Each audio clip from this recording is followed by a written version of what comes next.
Welcome to another edition of Wildcat Country presented by Harrah's Auction Casino. Eric Cohen and Shane Dale and we are with you at the end of June. All right, it's the toughest time of the year in sports, but hey, we still have something to talk about. How about that Wildcat recruiting success with Brent Brennan? We're going to talk to the professor, Matt Moreno, on tonight's show, Shane. But, at first, we're recording a little bit later in the week. I had a few people reach out to me and say, well, where's the show? Are you guys not doing one? Shane, we do have lives, including you and your wife going to we're Montana this week. Montana, yes. Yeah. No, I'm glad some people were wondering why we didn't have a show out earlier, and if we didn't, then we've been done something wrong for the last 4 years now. So no, I had a nice little trip out of the heat. If you've ever have a chance to go up the Beartooth Highway, highly recommend it. One of the most beautiful drives we've ever been on, and nice couple days getting out of the heat, and now back to the furnace and ready to talk Wildcat sports again. But it's funny, we waited to do this program, and the Big 12 basketball opponents were released. So it gave us some good conversation points. So let's get right into it. And let's pretend, Eric, that was on purpose, and we knew that was coming, and we intentionally waited to get out. I'm not a good liar. All right, let's get right into it. It is Buy or Sell, presented by our friends at Ice Shaker. Go to iceshaker.com. Use promo code Wildcat Country, capital W, capital C, and get $5 off your first purchase. After you do so, make sure to fill out the post-purchase survey, and Shane and I will be very happy with you. All right, Buy or Sell, here we go. Number one. The Big 12 did Arizona well when announcing its basketball opponents for 2024-25. I'll neither buy nor sell that. I think that there were some good things to come out of it. The most obvious thing, and I think that one thing everyone looked for right away is, okay, when does Kansas come to McHale Center? And the answer is they're not coming. They're not coming this season. So that's just a disappointment, probably the biggest thing that everyone noticed at first, at least if you're an Arizona fan.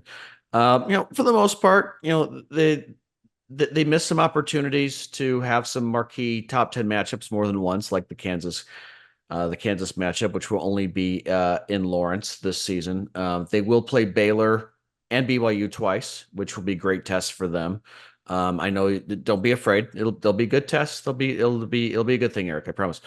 Obviously not Kansas. Kansas not coming to McHale is disappointing. I also think not facing Houston on the road, not facing Iowa State on the road is a bit disappointing as well, as far as getting in some good matchups for national TV. But like I said, like most people, I think missing the opportunity to have Arizona, Kansas face off twice, at least in the regular season, is disappointing. Even though there is a good chance they will ultimately face off twice before the NCAA tournament begins, because you got the Big 12 championship, which would probably be another home game for Kansas, essentially. And then some of the former Pac-12 opponents, they only play once. ASU, fortunately, they do play twice, which whether you think it's going to be an easy win or you just think that that's the right thing to do, I think that I'm encouraged by that. But you can't escape the fact that they don't play Kansas twice in the regular season, and especially at McHale Center. We have to at least wait another year for that, and that's obviously disappointing. Okay, I actually think the Big 12 did Arizona solid. Sure, the Kansas thing is a miss. I'll give you that. No. But Baylor's going to be really, really good. Arizona plays them home and home. Which is great. Or home and away. Yep. Iowa State supposed to be really, really good. Arizona plays them home and away. And the two best teams on paper in the conference, probably Houston and Kansas. Arizona only plays once. I mean, I think they did them kind of a little bit of a solid. Now, I mean, this conference top to bottom is just going to be absolutely stacked. But I listen, we're going to get Kansas and McHale Center in 2026. Duke will be there late in 2024.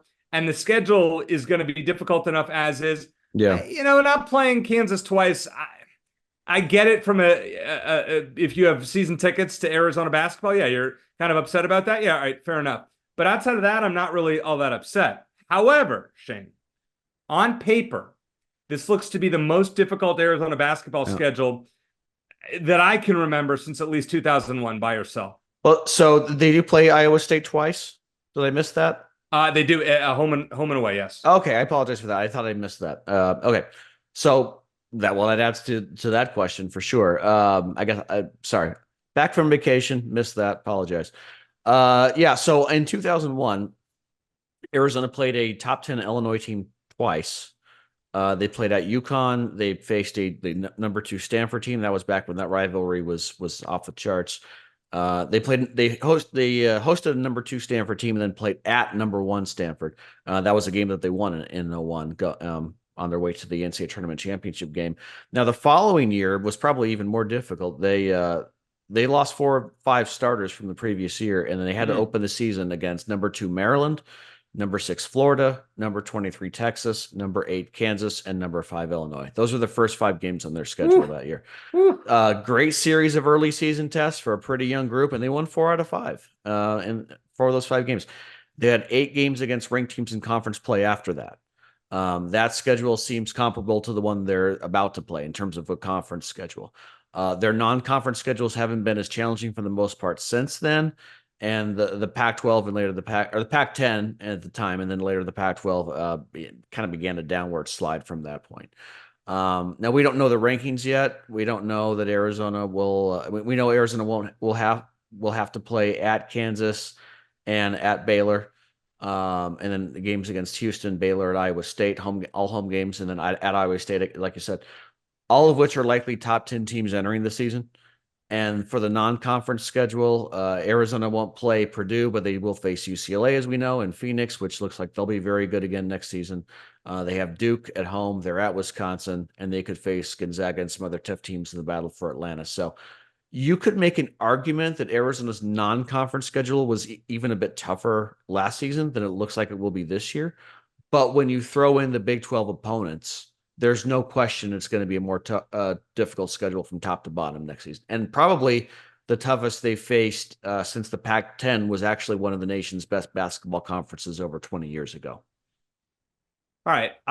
Yeah, I think your logic is great. I can't really, I mean, that's historical stuff right there. I can't really fault that. I would agree that the non-conference on paper seemed a little bit more difficult last season. Yeah. As far as this year goes, though, the conference schedule, I mean, you can't really compare it. The Pac-12 was a joke this past year, and for the most part, especially with USC and UCLA being down, and now the Big 12 is stacked. I mean, you could have 7, 8 teams that are ranked in the top 25 at the start of the year.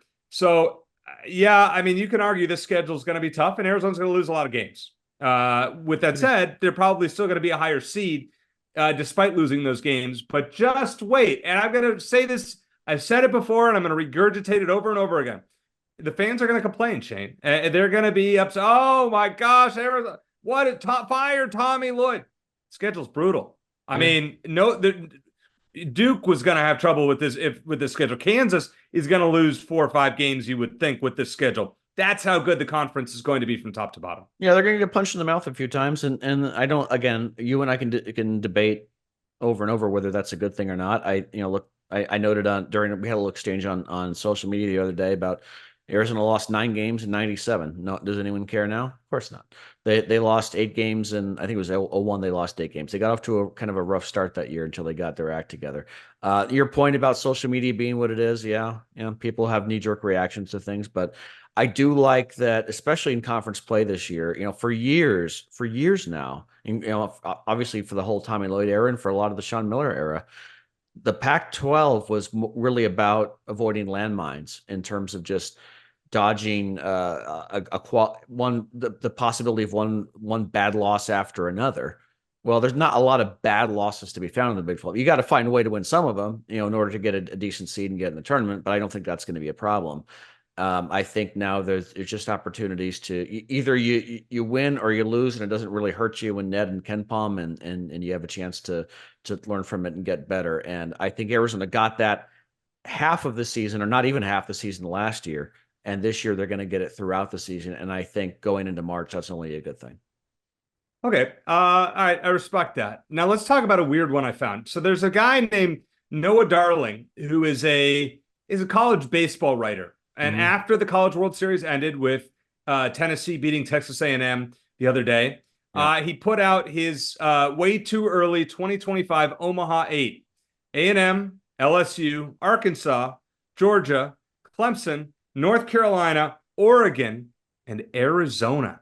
Shane, uh, buy or sell that the Wildcats are legitimately in the conversation to actually win postseason games next year? Buy or sell? I'll buy that they could be in a position to win postseason games. I'm not ready to pick them for Omaha yet. It's good to see Arizona hasn't had too many defections so far. It's early, and they have picked up some pitching prospects who struggled last year, and certainly have some potential. Kevin Vance has done a great job in terms of building Arizona's pitching up. It was a great addition by Chip Hale and a very necessary one.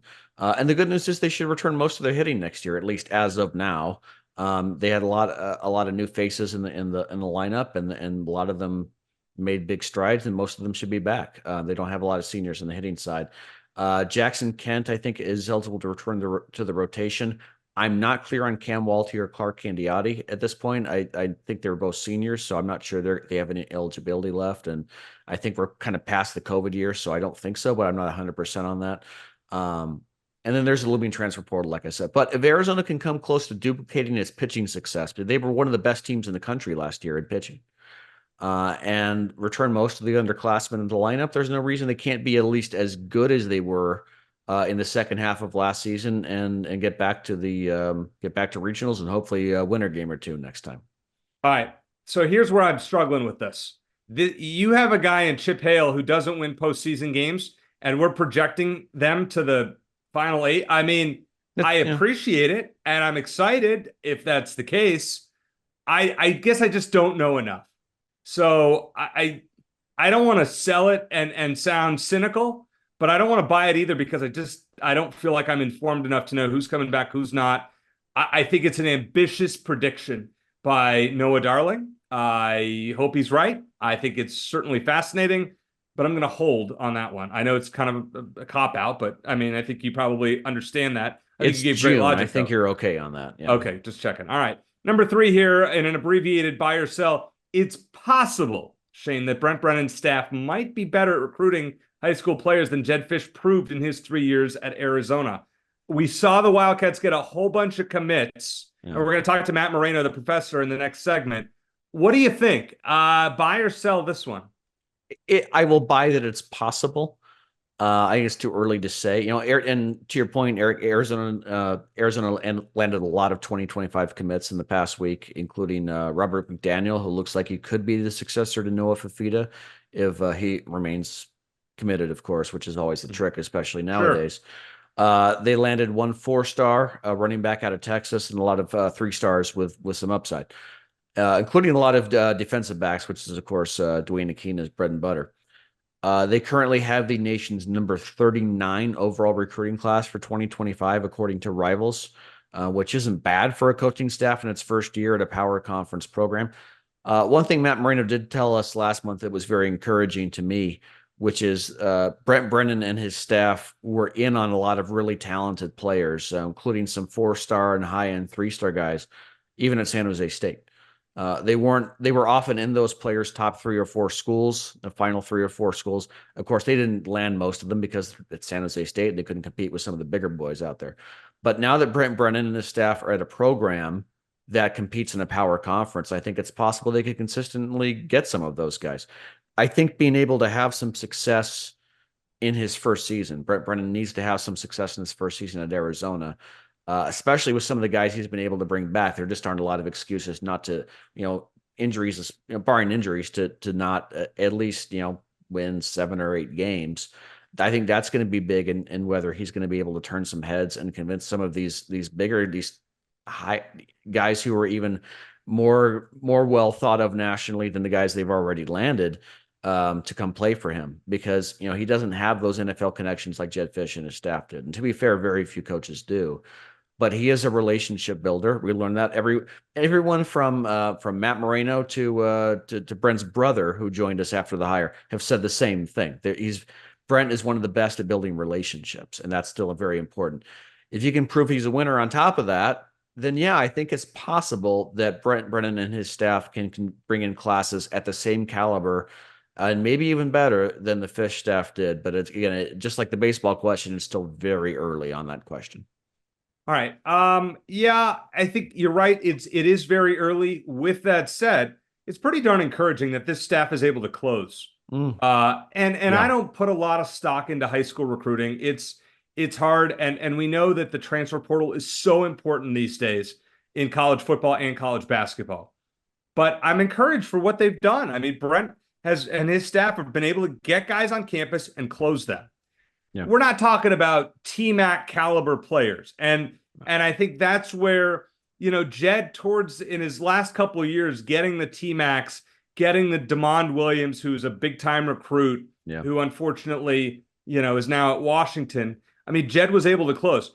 Brent is also starting with much more of a leg up than Jed had coming from Kevin Sumlin, when it was a total disaster. Yeah. So I'm going to actually sell this one. I know it's early. I'm encouraged with what I'm seeing, but Jed was still on a different level to me, just from what we saw in terms of getting higher level prospects. Because as you said, only one 4-star per Rivals is on this list. Yeah, well, a couple more things, and I still think it's an impressive group, early group that Arizona was able to bring in. But I think back to one of the conversations we had when we first relaunched this podcast with, of course, Matt Moreno, and I remember asking him, all the commits, because Arizona lined up had a bunch of commits already early on with Kevin Sumlin, and I asked him, is it really more quality or quantity?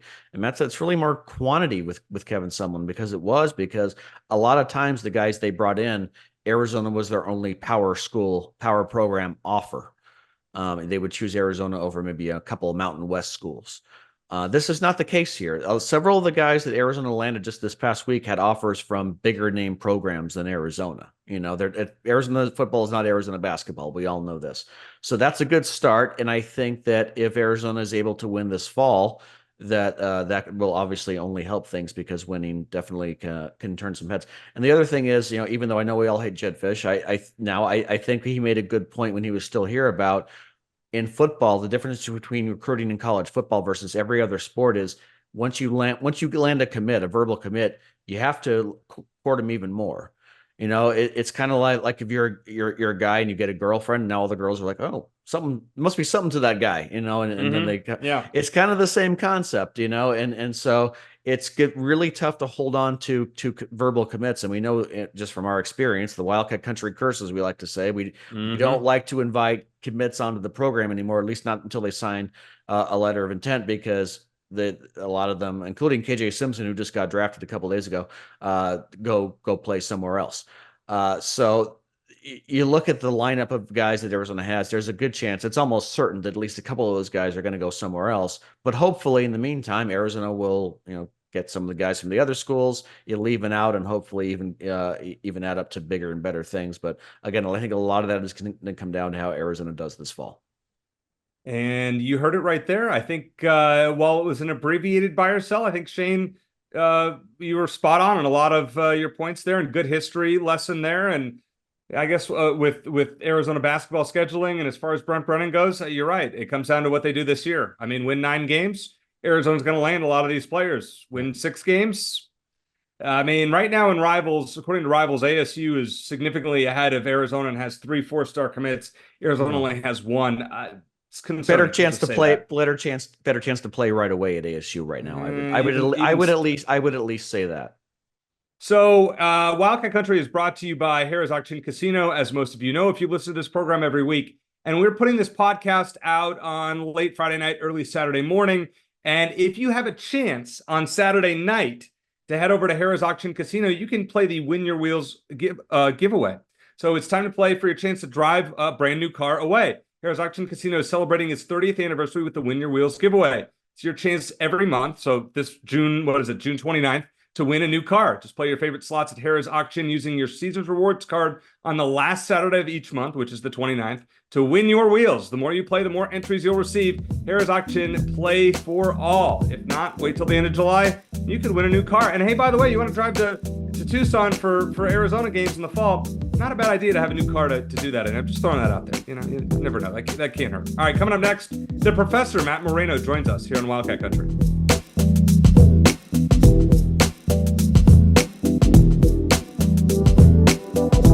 What's up, Wildcat Country? Chris Gronkowski here, and I'm at the Ice Shaker Warehouse, the proud sponsor of the Wildcat Country podcast. And I got something new and exciting to show you.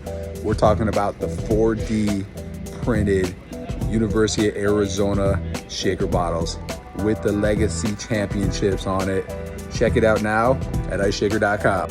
Brent Brennan and company have been on a major windfall lately, getting a lot of recruits. And who else could we have on to talk about all of these new Arizona recruits than, as I call him, the professor, Matt Moreno from Rivals.com and GoAZCats.com, amongst his other jobs with Rivals, which he's all over the West Coast. Matt, first of all, glad to have you back on the program for the record 21st, 22nd time, something like that. Hey, so Brent Brennan and his staff have been recruiting really well. I think Arizona has 17 commits as we record this. How would you, at the outset, describe what you think of Arizona's class thus far from a whole perspective, not just player by player, just as a whole?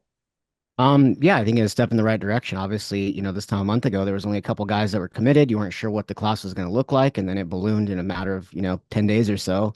Really grew and really became what you expect and what you'd hope to have at this time of year. I think a lot of programs are leaning this way, where they want to build these classes and almost have them completed by the time training camp starts. And Arizona is very much on its way to doing that. And so that's something Arizona fans got used to under Jedd Fisch. Most of the work was done in May and June, or early June and July, but it's been really focused for a lot of programs right now to May and June and trying to get everything done by the start of July. And so Arizona, has made a lot of progress in that way. I think they've attacked some really important areas of need.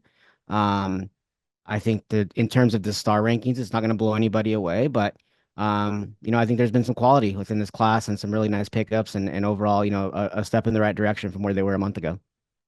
Yeah, Matt, I know how slammed you are. We appreciate you taking time. Eric said we got to get Matt back on after all these commitments, so we appreciate it.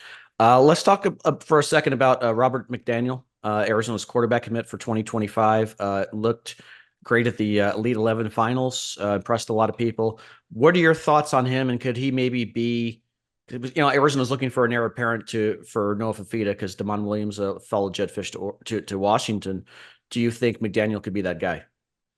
Yeah, I think there's a really good chance of that. I mean, I probably wouldn't have put him in that category earlier in the spring when I saw him. I saw him at an event and he just wasn't the guy that I saw at Elite 11. And so I know after that event out in California, he stepped up and really shined at the Elite 11 regional event in Vegas and kind of grabbed attention there and had more people discussing him and talking about his performance there. And, at the time when I saw him, he had just committed to Cal and then obviously Arizona moved in and closed on him and brought him in and was able to flip him. And so to show up to Elite 11, he wasn't an invite to that event originally.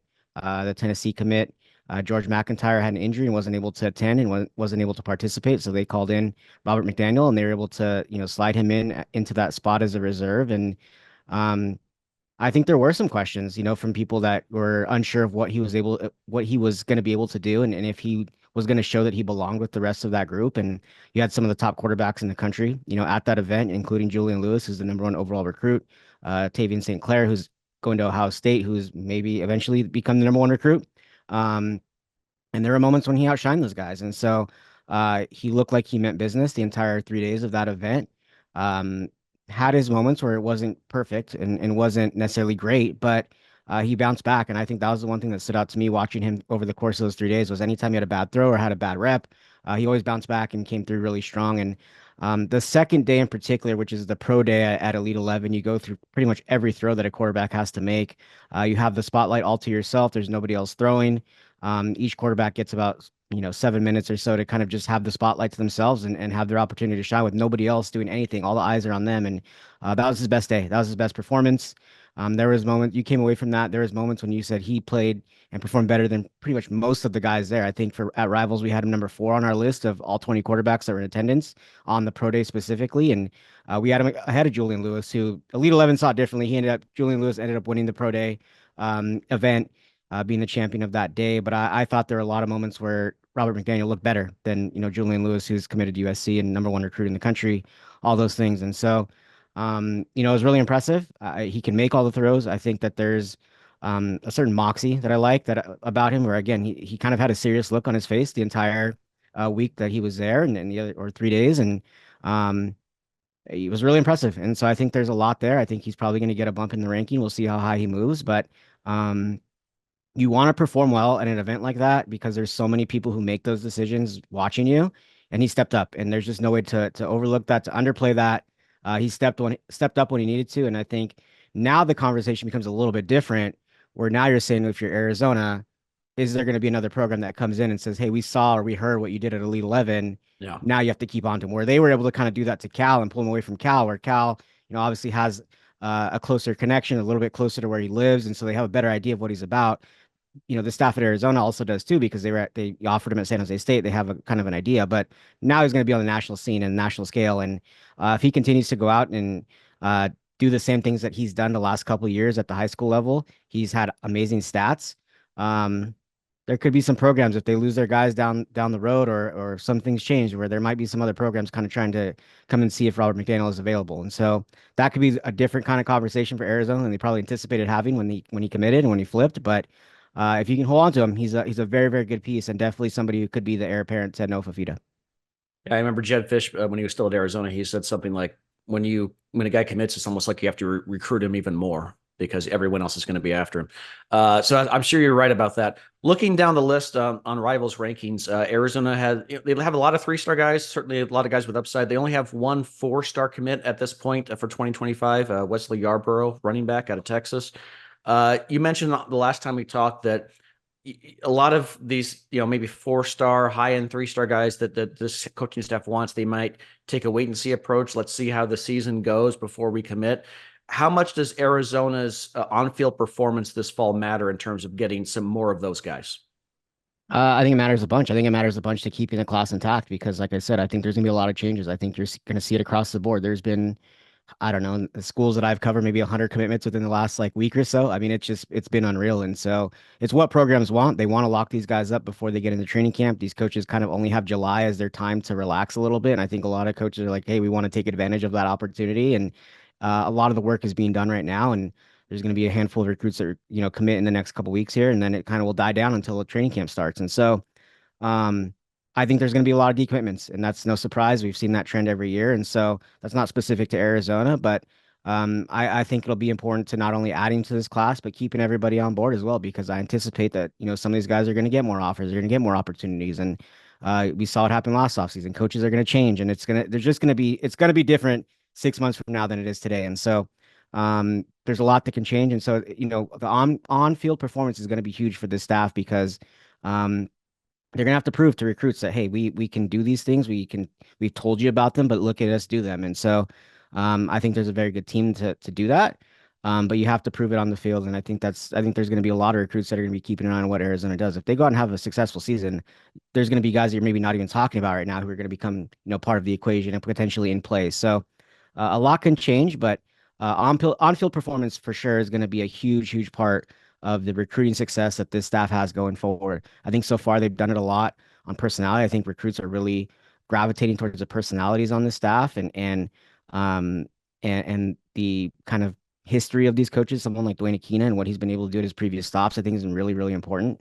And some of these other coaches as well, they've had success with other players at certain positions, but I think that's been important. But I think that recruits have been almost pleasantly surprised, I think, in a lot of ways, that this staff is as open as it is and is as personable as it is. And I think they're just, when they go out on these visits, I think they're really seeing that firsthand, and they're going, okay, this is a place I think I could play and want to be. And so I think that's been huge for Arizona. And the next part is you have to win games, because there are going to be programs that are going to sell, themselves and like, hey, we just played for whatever spot in the playoff, or we just, did this, we won this many games. And so Arizona wants to be part of that conversation. So it's definitely going to be huge, going into the fall.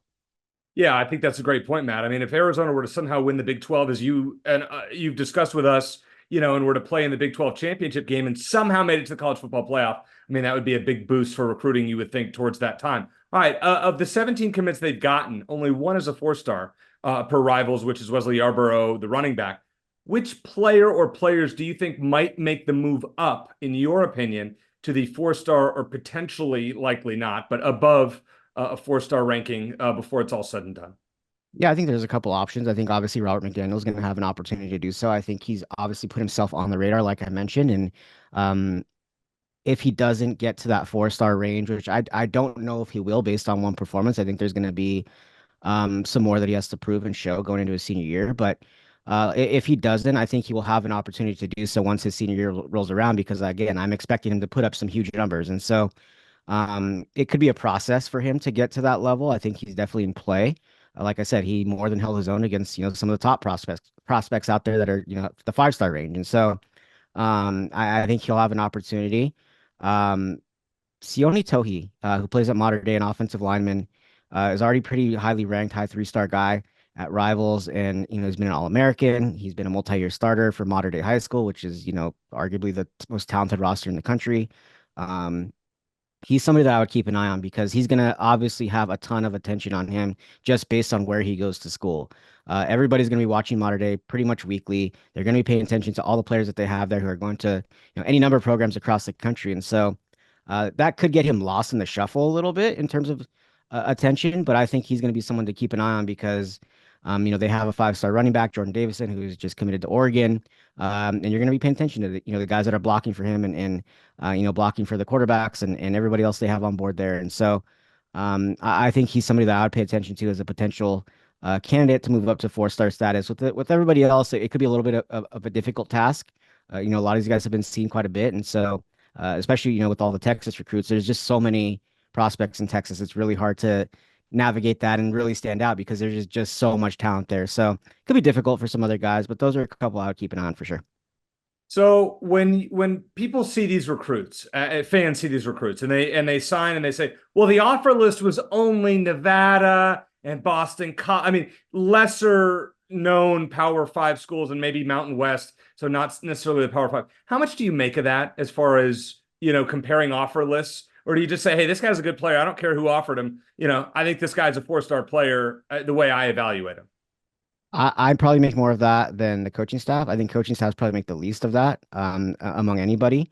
But it is something you have to look at. And obviously, if there's not a ton of Power 5 offers, there's usually a reason for it. I mean, it's one thing to say that Rivals or any of the recruiting ranking companies don't get it right, but when you look at the offer list and the Power 5 schools are not getting it right, like, well, what's the issue here? So I agree that it's nice to probably look at that and think that way and be like, oh, well, they just had these offers or whatever, they're just overlooked. Well, sometimes they're overlooked for a reason. So I don't think there's too many of those guys in this class. I do think there's some guys that you have to see how they play, and it'll be interesting to see kind of how they look. But there are some others that you go, I don't know why they don't have more offers. There's been a few guys like that where I'm like, I don't understand why they have more offers. I think, even someone like Wesley Arbro, it really kind of came down to Arizona and Arizona State, and those were the two schools really mainly recruiting him. And so, I was really surprised, because you look at the tape and you go, I see a talented player, and obviously we think highly of him at Rivals, having him as a 4-star, but he just didn't have that interest that you would expect for someone that's rated that high. And so I was never really able to kind of figure out exactly why. Maybe schools, I mean, it was pretty evident early on that he was going to end up at Arizona State, just the way it was going. And so maybe other schools were like, hey, we're not even going to try. But you can't always look at that, but I do think it's a pretty good indicator of kind of where things are with a certain recruit, and you have to kind of figure out why exactly they haven't taken off. But some prospects, it's they just don't fit with certain schemes and certain things. And you look at someone like Sean Robinson, he's so versatile and he can do so many things. But when I talked to him, he was like, most schools just wanted me at linebacker. Well, I don't play linebacker. That's not what I do. I do a variety of things. I'm a receiver, and nobody really wanted him at receiver. Everyone wanted him at tight end. He said tight end and inside linebacker were the two things he was hearing most. Whereas Arizona says, hey, we can play a number of positions. And so sometimes it's about the fit. And, if a school doesn't see you as a certain position that they like you at, they're not going to offer, and they're not going to stick around. And so there's any number of reasons for a lot of these things. So you can't always look at that, but it's not a terrible indication of kind of what to expect. And I think there have been some guys that you're like, okay, let's see what happens with them. Maybe they didn't have any other Power 5 offers, Power 4 offers, but ultimately it doesn't matter what I think or what anybody thinks or what other schools thinks. It matters what Arizona staff thinks. And I've talked about it with you guys before. I really trust their evaluations. I think that's one thing, kind of watching them from afar under Brent Brennan at San Jose State, that I really noticed was that they are very good at their evaluations. And a lot of times they're the first school to offer, a prospect who ends up blowing up, and they thought they had him, or they get him committed and he ends up going to a different school or signing with a different school, in a power conference, just because, they blow up, during their season. And so, I would err more towards the side of, hey, I'm going to trust these guys, even if I don't necessarily see it right now, or if other schools didn't see it, just because I know for a fact that I trust their evaluations and what they do, internally. And so ultimately that's what matters most. And They're taking commitments from guys that they like and are excited about these guys. And so kind of have to wait and see, but it'll be interesting to kind of see how it all plays out. And at least they're getting guys who had other Power 5 or Power 4 offers as opposed to 2 coaches ago when Arizona was very often their only power option. So definitely impressed with the beginning of his recruiting process, Brentman and his staff. Let's talk hoops before we let you go, Matt. Last time we talked, we were talking about would Caleb Love stay or go, and then if he stays, is Joe Sanson likely to go? Caleb Love announced he's coming back to Arizona. Like 2 seconds later, Joe Sanson announced he's going to the school up north. Are you surprised that he picked ASU? And a 2-part question, I guess. Would you rather have Caleb Love next season or Joe Sanson for one freshman season?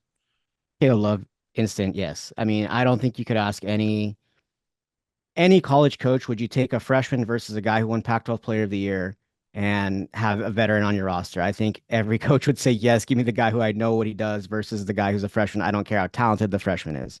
It's just how it goes. And, it's very clear that Arizona's very happy with how things worked out, seeing who they were able to return.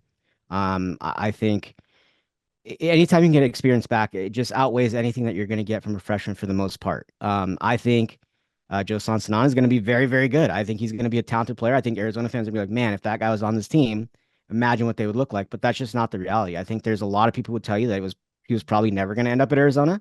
It was a long way to kind of from commitment to signing and to getting on campus. So there were a lot of things that, a lot of hurdles that eventually were going to, have to get crossed, and the pieces just didn't quite fit. And so I think any time you can get experience back, coaches will take that over anything. And so I think Arizona's very, very happy. I think Tommy Lloyd is very, very happy with how everything worked out. Yes, you'd like to have some other pieces, but to act like you don't have a better team now because of it, I just don't think you can look at it that way. I think that they are going to be very, very happy with returning the Pac-12 Player of the Year and seeing what he can do. No, I agree with you 100% on that. And my last question, with Sanan leaving and Jamari Phillips decommitment, Arizona has, I think, a couple of open spots if they wanted to fill them.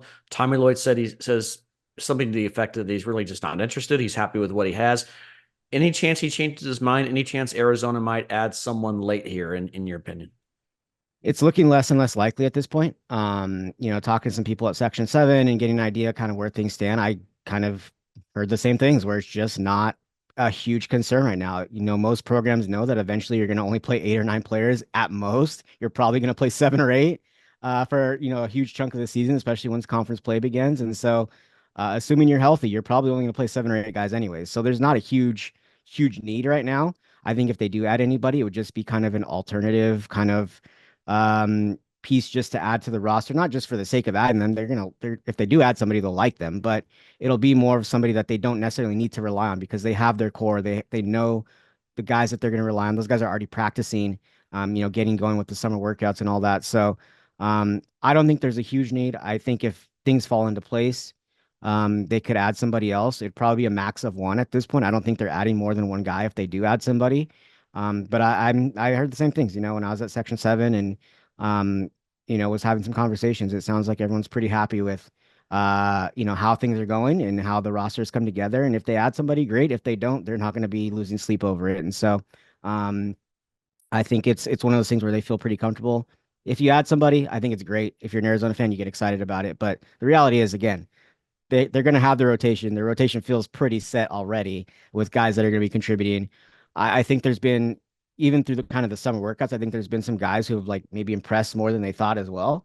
And obviously you don't know what the roster is going to look like until you get those guys on the court and what the team's going to look like. It sounds like some guys have come to campus ready to work, and it could be a really competitive environment already. So adding somebody else to that mix could make it more challenging, more difficult when you already maybe have a difficult task on your hand of trying to figure out, okay, who's going to get minutes, who's going to play, which it sounds like that's kind of already taking place at this point. So it should be a fun season. I think that they'll be plenty fine. I think they'll be plenty happy with who they have. And then you just buckle up and, get ready for Big 12 play. And obviously that schedule just came out. You don't get Kansas in Tucson at McHale Center, but there are some difficult games on that schedule as you look at it. And I think they have the type of roster that's going to do some damage in the Big 12, but it's a difficult task for sure. Now, don't worry. I'm not going to ask you to make a bold prediction on basketball and football again. All right, 2 quick questions for you. Koa Pete is from Gilbert Perry High School. He's a number 6 recruit in Rivals 2025 rankings. And it looks like Rivals has him, crystal ball to Arizona. How confident are you that he ends up there? Pretty confident, but he's also somebody that if you want to know what's going on with Koa Pete, you have to ask Koa Pete. And he keeps it very, very close to the vest. You can talk to people who are very involved and they don't really know what's going to happen with Koa Pete. He's very private. He doesn't say a whole lot when he does interviews. He doesn't do a ton of interviews. So it's really difficult to pin where he's going to go. You can watch the visits. He's been really deliberate. He hasn't really been in a huge hurry to make any kind of decision.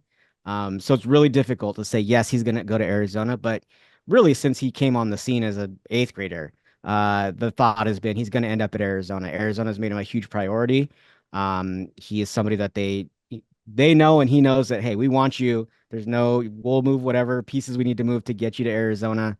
That's very clear. And it'll just be up to him to decide where he wants to go and what he wants to do. But until further notice, I'd probably say Arizona is the favorite. But again, so many things can change so quickly. But again, going back to like his 8th grade year, talking to people, it was like he's going to end up at Arizona. That was just the feeling. And so I'd say yes for right now that he ends up at Arizona, but we'll see what happens as the next several months play out. Okay, I like hearing that. All right, last one for you. This was, you think I was going to let you off the hook without giving an opinion question. So Jacob Kangaika left Arizona to go to ASU. Joe Sanson committed to Arizona and then ended up at ASU. How do you feel when players who either play at a school or are committed to a school end up going to the rival? I hate it. I think it's treasonous. Shane says, it's just part of the business. Except when it's the other way around, right? I know I've said that even when Jade LaVille went from ASU to Arizona. How do you personally feel about that, Matt, regardless of which Rivals it is? It's interesting. I mean, I don't blame recruits because I think that they're way less invested in that aspect of it than fans are. And I think it matters much more to fans than it will ever matter to them. I think it's a little bit interesting with someone like Jacob Kangaika, who was kind of part of the whole battle and understands what the rivalry means and how vicious it can get on both sides. So that's when it's a little more interesting. I think if it's a commit who was never on campus, a recruit who was never on campus, they don't understand. And so I don't necessarily blame them. I think that it just doesn't matter as much to them. With someone like Jacob Kangaika or a recruit who really truly does know what the rivalry means at any school, I think it's interesting. I mean, you're definitely kind of drawing your line in the sand. I mean, like, hey, I know what side I'm on now, and whatever comes your way from your former teammates is going to come your way, and you're going to have to hear about it. And but I think for a lot of players, I think in general, even the players who've been part of the rivalry, I think that it just doesn't matter to them as much as it does to fans. And so I think that there's going to be, friendly jabs here and there, but I think it'll be just fine. But yeah, it doesn't necessarily bother me. I understand that there's so many reasons for these decisions and what goes into it and all that. But it's probably not something I would do. I think if you're part of that kind of whole situation, and if to me, especially if you know the rivalry, that's the biggest thing. If you're transferring, you're like, hey, I played in it for a couple of years. I know what's been said to me. I know what's been said about me. I would have a hard time probably switching schools, but I'm not in their shoes. I don't know, what goes all into these decisions, and there's so many different things. I can't necessarily blame anybody individually, but I don't think it's something I would do. How do you feel about coaches? Where Danny Gonzalez was the defensive coordinator at Arizona State, Bobby Wade, Arizona player, coached at ASU, then came down here. Is it different, or is it the same? The jobs you can get, Eric? I don't know, Matt. What do you think? Do you agree with that? Who's going to sign my checks and who's going to give me money? I'm going there. And so I think it's even less so with coaches. I think that there's very little loyalty to wherever you go. Fans, it's like, players, coaches. Yeah, yeah. Coaches are you can say whatever you want about them, and they're saying, hey, you're giving me a raise, you're going to give me a job, I'm going there. And so I think it matters even less to coaches. And again, those guys should know. And so I probably would hold them to a higher standard, but I also understand the reality of the situation. They probably just don't care that much. And so it's not a huge deal. It doesn't bother me necessarily with any of them, but they probably should know better in a lot of instances. But again, they know, and they're still making a decision because at the end of the day for them, it's like, hey, who's going to sign my checks? And as long as the check clears, I'm happy as I can be. A fun extra credit question for the professor, Matt, as always. Thanks for joining us. Pens down. We'll talk to you again here soon. Sounds good, guys.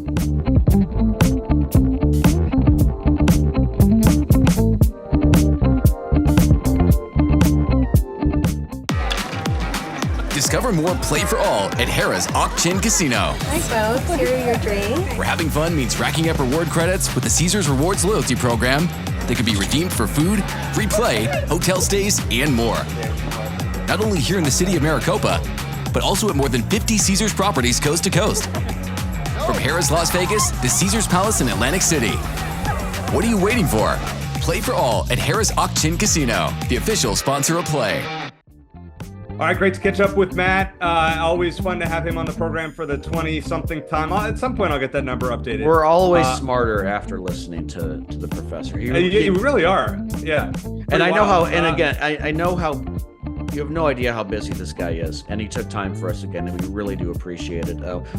We try to space out his appearances like maybe every 2 months, but there was so much Arizona football news. You reached out to me while I was on vacation, say, could we get Matt on, and he was happy to do it. So we appreciate it very much. Very cool of him to do. Now, this is for the 7th consecutive show. We're going to give our favorite Arizona sports memories from a year in the 2000s, and this one is 2009-2010. I'm going to start. I mean, I have 3 football games. The basketball was kind of a down year. Nothing really sticks out. I have 3 quick ones, but I'll start with my first 2, and then I have a feeling where you're going to go with your next one. Okay. So I'm going to start. I remember, I don't know if I'd call this a great memory, but on September 5th, 2009, Arizona hosted Central Michigan at Arizona Stadium. Final score was 19-6. What I remember about that game, it was a lightning delay. I was there. And you were there for that one? I remember that, yep. Yeah. It was I worked for a TV station called AZTV at the time, and that was the first year of the Wildcat Sports Network where they were going to televise games before the Pac-12 network came along. And so we had that game, and of course, as the programming guy for that station, it made it a mess, and I wasn't home to be able to do anything about it. So I was just calling people while standing under the portico, being stuck in a rain delay. So that's one thing I remember. Shane, do you happen to know who the leading rusher and second leading receiver for Central Michigan was that night? For Central, I thought you were going to ask for Arizona, and I was going to have a tough time with that. No, I don't. One, Antonio Brown. Oh, was that right? Yeah, that's right. He was, as a wide receiver, he was their leading rusher. Arizona played pretty darn well and shut down Dan Lefevre, who I think was preseason All-MAC. I do remember Dan Lefevre, but I was the only guy I remember from the Central Michigan team. Yep. Antonio Brown. How about that? All right, then I've got a big one, November 21st, a day that I will never forget. I think most of us Arizona football fans will never forget. It was College Game Day's first appearance in Tucson as the Wildcats hosted number 11 Oregon. It's a game that will change, I think has changed the Zona Zoo for good based on what happened. It was Brent Musburger, Kirk Herbstreit calling the game nationally on ABC, and Arizona had that game won, and the fans got a little premature, rushed the field. And they were about to. They were crowding the sideline, and with Oregon down one possession with the ball with Marcus Mariota, LaMichael James. No, it was Jeremiah Masoli. Jeremiah Masoli, LaMichael James, and LeGarrette Blount in the backfield. Yeah. Mm-hmm. Yeah. No, that part. I was there for that game as well, and so we're talking about a favorite memory, so I'm going to push that aside. But I will say, because I have to say it every time we talk about this game. I know hindsight's 20/20, but Mike Stoops absolutely should have gone for 2 in the first overtime when Arizona had a chance to win the game. Because at that point, Masoli and James and they were doing whatever they wanted against Arizona's defense. Arizona did pretty well against them for 3 quarters, and then the dam broke. And go ahead. But Shane, it actually was a Mike Stoops tradition not to go for 2. I know, as we saw in 2010 against ASU in the blocked extra point game, where if he had gone for, nobody's going to get mad. Yeah, I remember talking to a guy, and this is a little college football history lesson. Remember, I worked with a guy who played for 1983 Nebraska. If you're not familiar with them, they played Miami in the Orange Bowl, number 1 versus number 2, national championship on the line. Nebraska scored to make it 31-30 Miami, and Tom Osborne went for 2, and they missed it. And Miami won, I believe, their first national title. And I said to this guy, Bill Lewis, who I used to work for, who was a backup center on that team, later played in the NFL. I said, what did you think about that? What did the team think about that? He said, not one guy on the team regretted it. And Mike Stoops should have thought about that. And we've seen Rich Rod do the same thing. Where you get to Jed Fish against USC this year, Shane, same thing. Yeah, I think it just depends on how the game is going. in that point, I think Mike Stoops should have gathered his team and Sonny Dykes should have gathered the offense and said, look, guys, win or lose, we're not letting their offense back on the field. Our offense is going to decide this game. We had Nick Foles, a great receiving staff, a great running back group of running backs. Of course, we wish Rob Gronkowski had been healthy that season, and you never know what Arizona would have done. Mm-hmm. But that in that instance, Oregon was unstoppable on offense at that point. And so you had a chance to decide the game with your offense and not let them back on the field, and they should have taken it. And again, I know that because the second overtime, for those who don't know or don't remember, Arizona had to settle for a field goal. Oregon scored an easy touchdown, and that was the game. But see, this has happened to Arizona time and time again. I just named 4 times where this has happened. I think it happened against Rich Rod did it. It was against Utah or Washington, during the teens. And then we saw it last year with Jedfish and USC. Just go for 2. It's one play and you have a chance to pull an upset. When you're an underdog, you do that. And Arizona at that time was an underdog against a top team in the country. I will never understand as a coach why they want to prolong a game like that. You'll never be able to explain it to me accurately. Well, we're talking about our favorite memories, so I'll try to reset here a little bit and go to the following week at ASU in Tempe, a game that I was there. I was in the stands behind the goalposts where Alex Andejas. No one remembers this now about Alex Andejas, of course, but he did kick the game winner in that game after Arizona blew a late lead. It was an ugly game, a lot of injuries. I think Nick Foles was playing with a broken bone in his non-throwing hand. Nick Rigsby wasn't available for that game. But the game-winning field goal, I haven't been able to find it anywhere online. But if you go back and watch it, you actually see me raising my arms in the behind the goalpost there, next to my buddy who's an ASU fan who had his hands on his hips. One of my favorite memories, even though that was an ugly game. But Arizona won it, and it was a lot of fun, at least the way it ended. Kyle Williams muffing the punt late in that game after ASU made a furious comeback. Danny Sullivan, you remember their quarterback, who was benched before the game came in and made a couple nice plays. And it was Arizona had 2 touchdowns in that game. One was a long run by Keola Antolin, and the other was a block punt and return by Orlando Vargas, who had a big block on Mike Thomas's punt return for a touchdown the year before that. Which is one of my favorite plays in the rivalry. So that was a great memory to be able to find a way to win that game, ugly as it was. And then I will throw in a basketball memory because that was Sean Miller's first season at Arizona.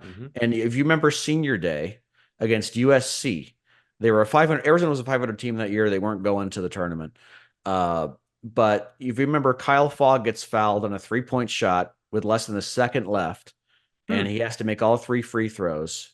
And he nails all 3. And I don't remember that. Yeah, and then John McCain was at that game sitting front row.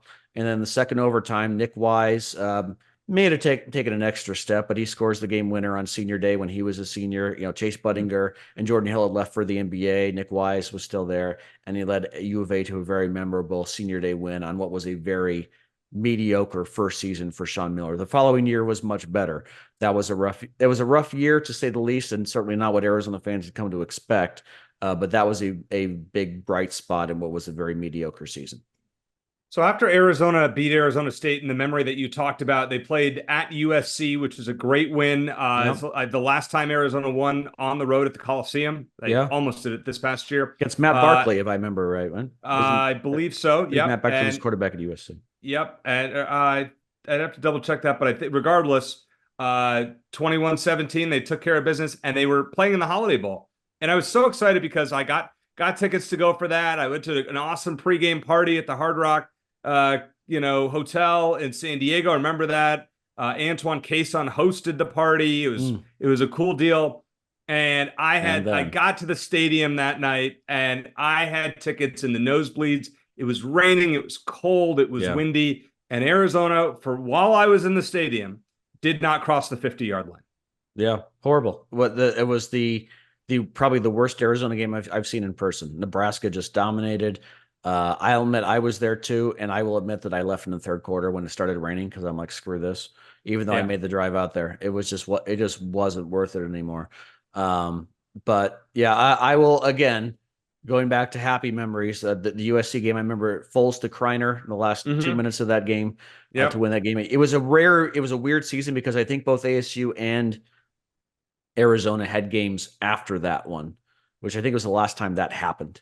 But But yeah, Arizona finished second in the Pac-10. You know, that was a Rose Bowl, what might have been. But then, you know, even though none of us would ever, you know, say no to a Rose Bowl appearance, if you consider what happened in the Holiday Bowl, you can imagine what would have happened to them if they got into the Rose Bowl. But certainly the win over ASU, the win at USC, and then that basketball game against USC as well are my fondest memories from that season. And you're right, Matt Barkley was, I believe, as a freshman at USC playing. I remember the other game that Arizona beat USC in the last time they won, 2012, Rich Rod's first year. Matt Barkley, I think, was a senior, where he and Marquise Lee had like 330 yards against Arizona, but they held on. The Matt Scott concussion, not concussion game, whatever you want to call that. But yeah, those were the last times that Arizona beat USC. So when will that happen again? Jed, you should have gone for 2. I'm just saying, you should have gone for 2 instead of playing overtime, and eventually getting to 2-point conversions. You should have gone for 2 in the first overtime. Well, the last 2-point conversion. Well, I mean, they had to go for it, but the play call was terrible, bad. It was bad, terrible against Caleb Williams, who at the time USC was still a highly rated team. You got to play for the win. I think if we learn anything off this show, I hope Brent Brennan is aggressive. You're an underdog. You're on the road at Kansas State. You have a chance to win the game. Go for 2. Don't kick the extra point. But again, I think you got to look at a last thing I'll say. You got to look at how the game is going. If you think, look, our defense is playing well, then maybe we trust it, you know, to go to another overtime. Of course, the way the rules are now, you have to go for 2 pretty early on, and then it's a 2-point game when we. Well, you have to go in the second overtime, and then So it's a little different now. But even then, you know, going back to the 09 game, it was the first overtime, and even with today's rules, Arizona would have been faced with the same choice. So I'll concede that point to you on that. Mike Stoops didn't have any cojones there. We'll just say that. Great show. Thanks to Matt Moreno for joining us. For Shane Dale, I'm Eric Cohen. Thanks for listening, and as always, bear down.